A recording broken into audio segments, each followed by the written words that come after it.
Francis, a young handsome man, and Evelyn, his beautiful wife, had been married for 10 years without a child. They prayed, fasted, and even visited the best hospitals in the city, but every doctor said they were both healthy. Their nights were filled with tears, and their mornings with silent pain. People whispered behind their backs, calling Evelyn barren, and Francis began to feel like God had forgotten them. One evening, Evelyn cried in Francis' arms. "Maybe God doesn't want us to have children," she whispered. Francis wiped her tears and said, "No, my love. God will answer us one day."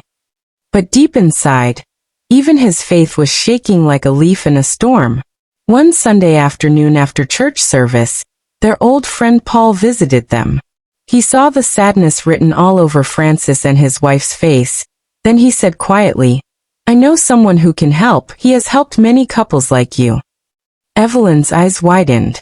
She knew this was against their faith, but the longing in her heart was too strong. Francis hesitated. "Isn't that dangerous?" he asked. Paul smiled slyly. "Do you want a child or not? Just one visit, and your life will change forever." That night, Francis and Evelyn couldn't sleep. The promise of a child drowned out their fear. The next morning, they traveled with Paul to a small village surrounded by water. Paul took them to the river where the marine priest was. The moment they arrived, an old man with piercing eyes, wearing white clothes, welcomed them with a chilling smile. He gave them a clay pot filled with water and said, "Take this home. Keep it under your bed tonight. By morning, your womb will be opened." The couple did as they were told. Immediately they got back home. Weeks later, Evelyn discovered she was pregnant. Overjoyed, Francis danced around the room, praising God, even though deep down he remembered the strange priest's warning. "The child will bring you joy, but also a price you cannot imagine." 9 months later, Evelyn gave birth to a beautiful baby girl they named Debby.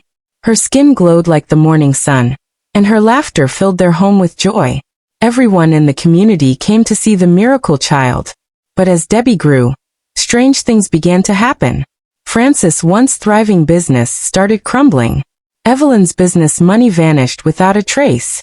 They thought it was just bad luck, not knowing the storm that was brewing. They never knew that their daughter was a snake that swallowed their fortune and breakthrough. One afternoon, a traveling pastor visited their church. During the service, while preaching, he stopped suddenly, staring at Debby, who was sitting beside Evelyn. His voice trembled as he spoke. "There is a serpent among you, hiding in the form of a child. She is the one draining your blessings." Francis was so shocked. Evelyn clutched Debby tightly. After church, the pastor pulled them aside and said, "Bring your daughter to my prayer meeting tonight. God wants to set you and you're free." Though frightened, they had no other choice than to agree to anything that will end their suffering. That night, during the prayer, the pastor laid his hands and prayed for Debby. The room grew cold, and Debby began to hiss like a snake. Her eyes glowed, and her skin rippled as if something beneath was moving. Suddenly, Debby's form shifted, scales covered her body, and she became a giant snake. She let out a terrifying hiss, knocking over chairs and candles. With a final screech, she slithered toward the window and vanished into the darkness.